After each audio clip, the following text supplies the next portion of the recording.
"You'll never be like Nathan," my dad said, his voice flat, cold, as if the words were just truth. I remember the exact moment. We were in the kitchen. The fluorescent light above us flickered like it was struggling to stay alive, kind of like me, standing there, gripping the edge of the counter just to keep from snapping. I just told him I was launching a business, nothing big, just something I'd been working on quietly for months, something I was proud of. But instead of encouragement, he didn't even blink. He just scoffed. Then came those words, "You'll never be like Nathan." I felt my stomach drop, like the floor had vanished beneath me. My hands went numb as I pressed them into the cold granite, trying not to show how much it hurt. Nathan. Always Nathan. My older brother, the golden child, the one who could do no wrong. Star athlete in high school, top of his class in college, the one who followed the family business path, like some flawless blueprint. And then there was me, Emma, the creative one, sensitive, quiet, too emotional, not practical enough, never good enough. My dad's face didn't even twitch when he said it. No regret, no hesitation, just this firm, matter-of-fact tone like he was pointing out the weather. I looked at my mom. She was sitting at the table sipping her tea. Her eyes didn't leave the cup. Her lips pressed tightly together, as if holding back words she'd never say. Her silence was worse than his insult. At least he said what he thought. She just let it happen. Why did his words hurt so much? Why did I still care what he thought? Was I not enough? Again?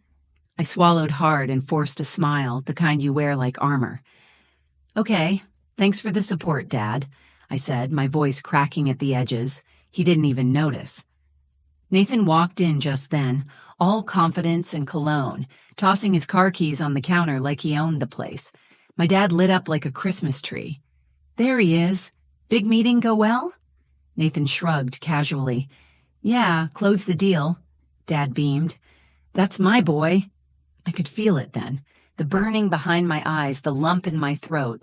I wanted to disappear, to melt into the tile floor beneath my feet. Instead, I grabbed my bag and walked out without saying another word. The air outside was cold and sharp, biting at my cheeks as I stepped onto the porch. I didn't cry right away. I just stood there staring at nothing, hearing his words on a loop in my head. "You'll never be like Nathan." Just a disappointment. I wanted to scream, to run, to throw something. But instead, I reached for my phone. My fingers trembled as I opened the app I'd been building in secret, my little project, my little spark of rebellion. I stared at the dashboard. It wasn't much, a few hundred users, a tiny bit of traction, but it was mine. And in that moment, something inside me shifted.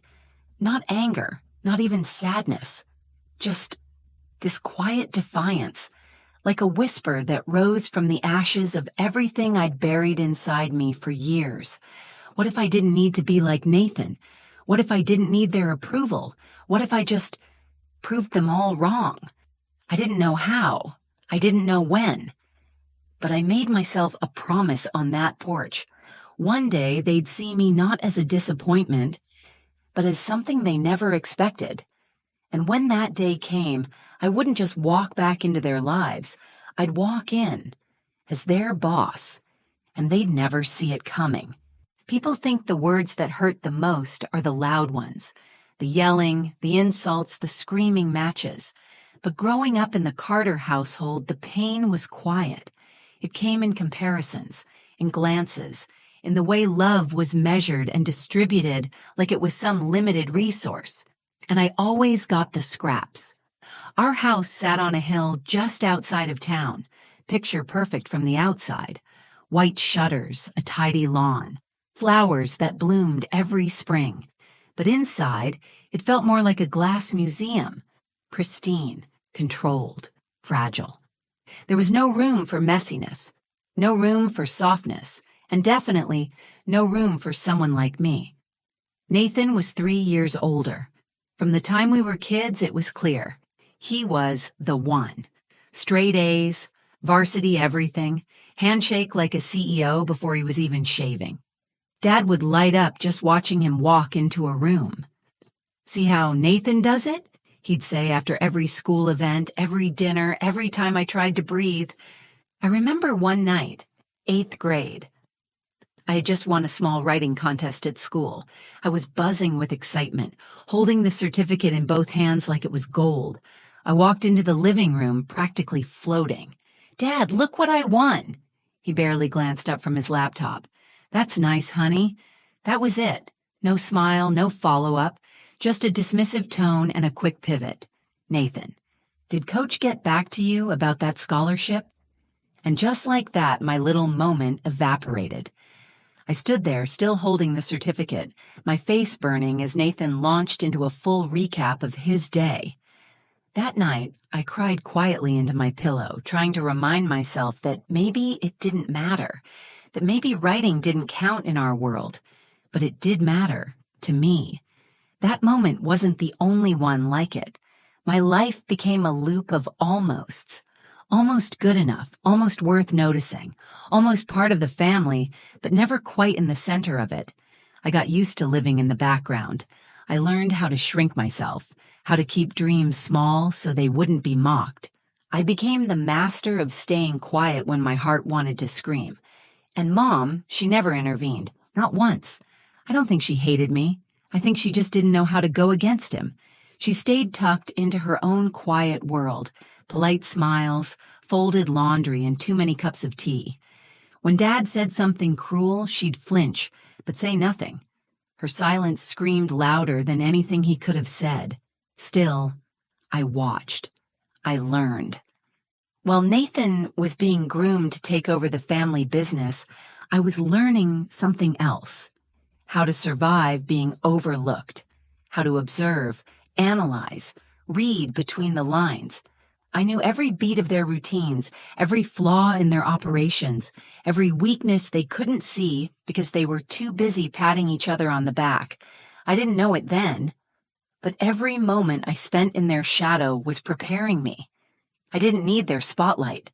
I was building something better, something of my own. They never saw it, they never asked. They just assumed I'd drift off, marry someone who'd handle the money and maybe volunteer part-time. That's who I was to them. Sweet, soft, unambitious Emma. They didn't see the fire. Not yet, but one day they would. Because I wasn't just a shadow anymore. I was a storm gathering on the edge of their perfect little world, and the moment I stepped back into their lives, everything they thought they knew about me, about themselves, was going to change forever. The last real conversation I had with my father was the one that broke me. It was about a year after I left home. I'd been scraping by, trying to find my footing, living in a tiny studio apartment with paper-thin walls and a heater that rattled like it was on its last breath. I was juggling part-time jobs, building my business idea during late nights when the city outside was finally quiet.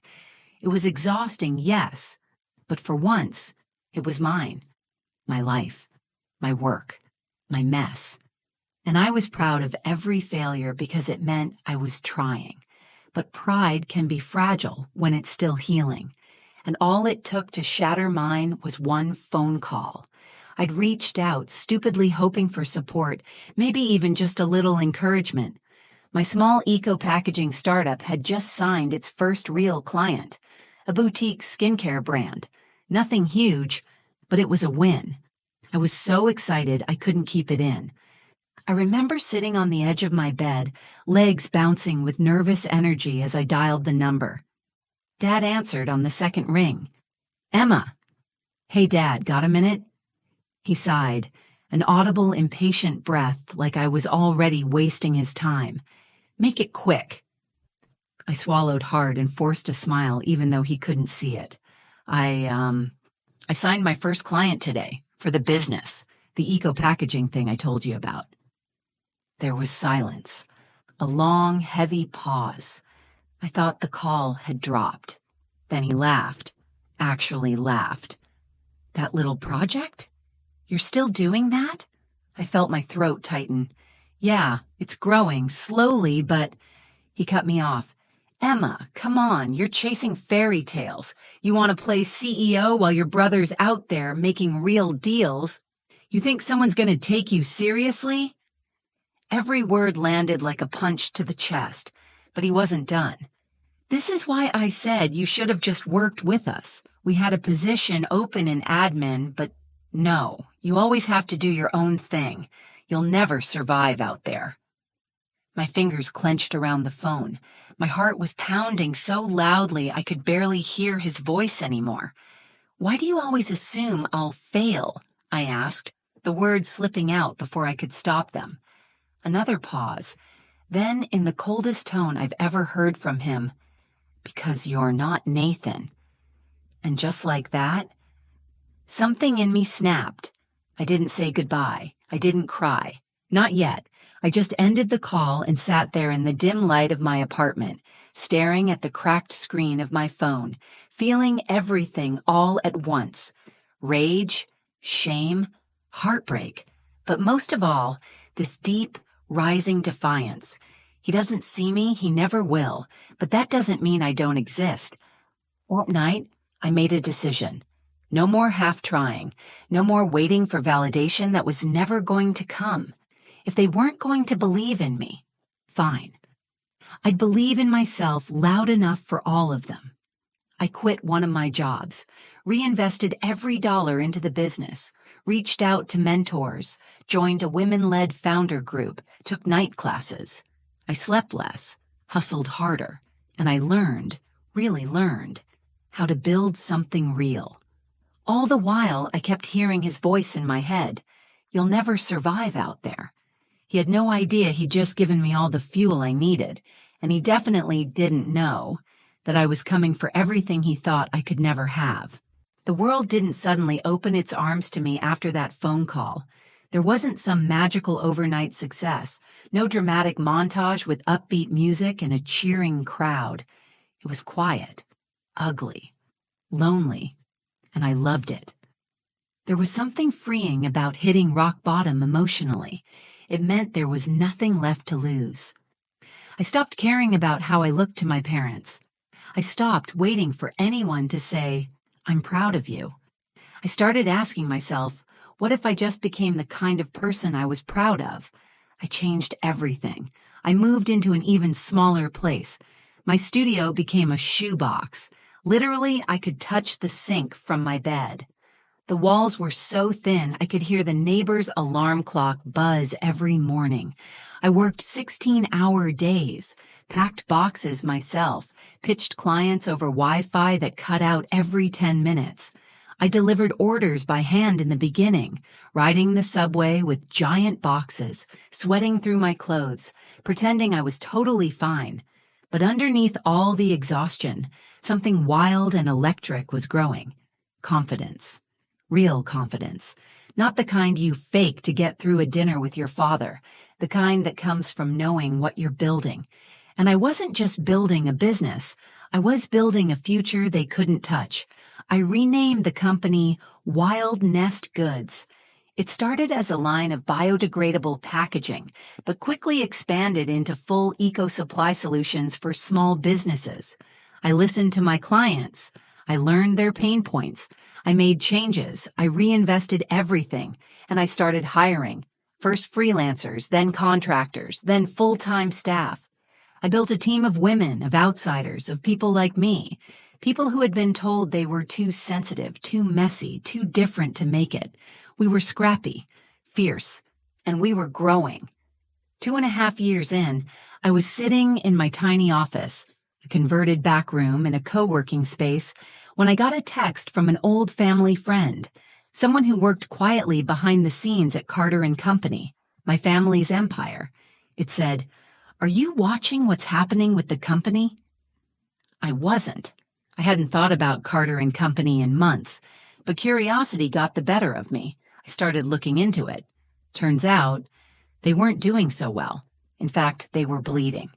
Declining clients, dated systems, poor online presence, no sustainable options in an industry that was moving full speed into green logistics. And the kicker? Their largest supplier had just pulled out, leaving them scrambling. I stared at the reports like I was watching the walls of my old prison crack open. I wasn't happy they were failing, but I wasn't sad either. It felt poetic. Still, I didn't rush in. I waited, watched, studied. I wanted to make sure this wasn't a fluke. In the meantime, Wild Nest exploded. We landed 3 major contracts in under 6 months. Our revenue tripled. My team doubled.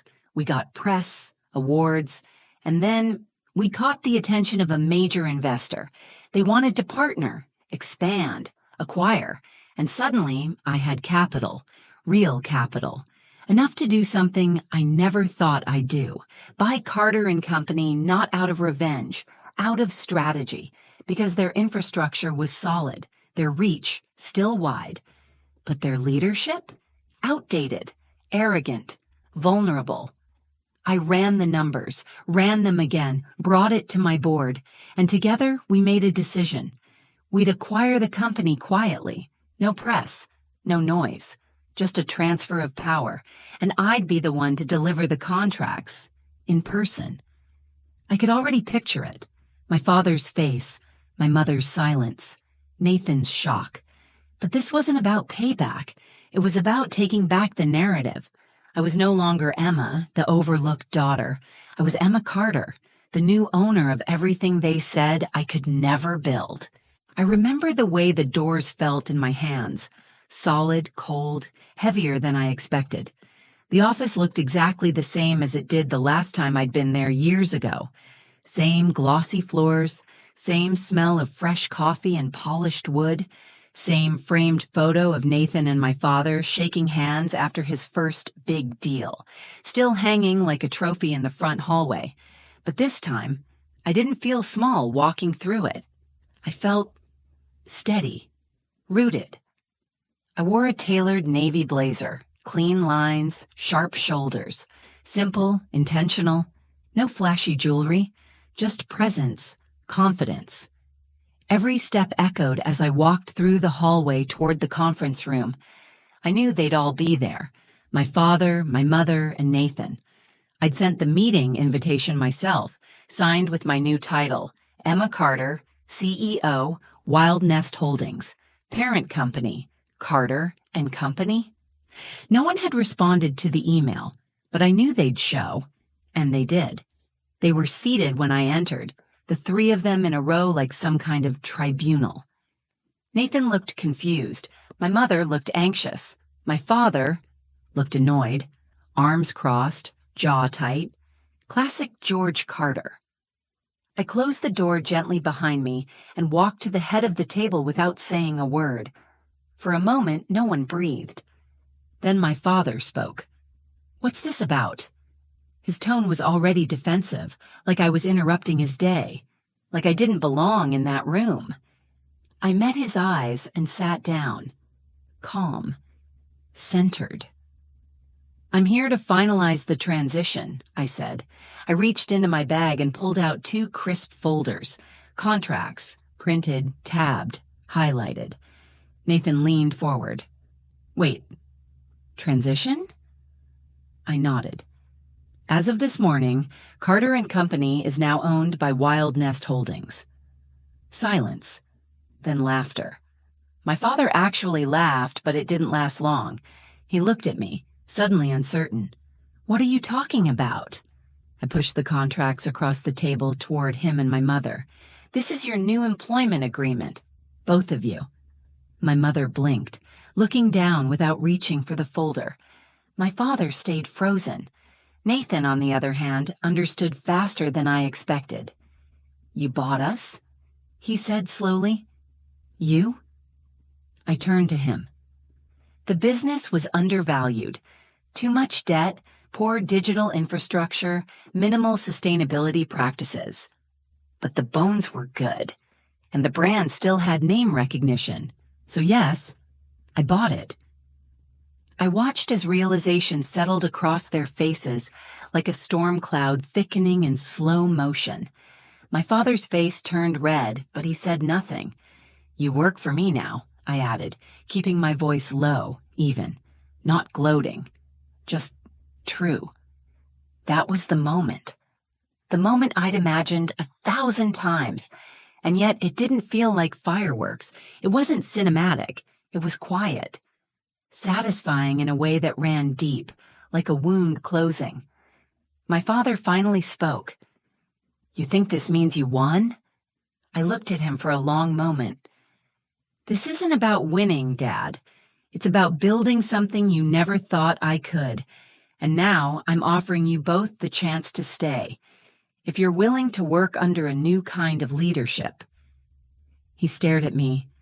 I saw it then, just for a second. The flicker of guilt, the beginning of regret. He didn't take the contract. He stood up and walked out without another word.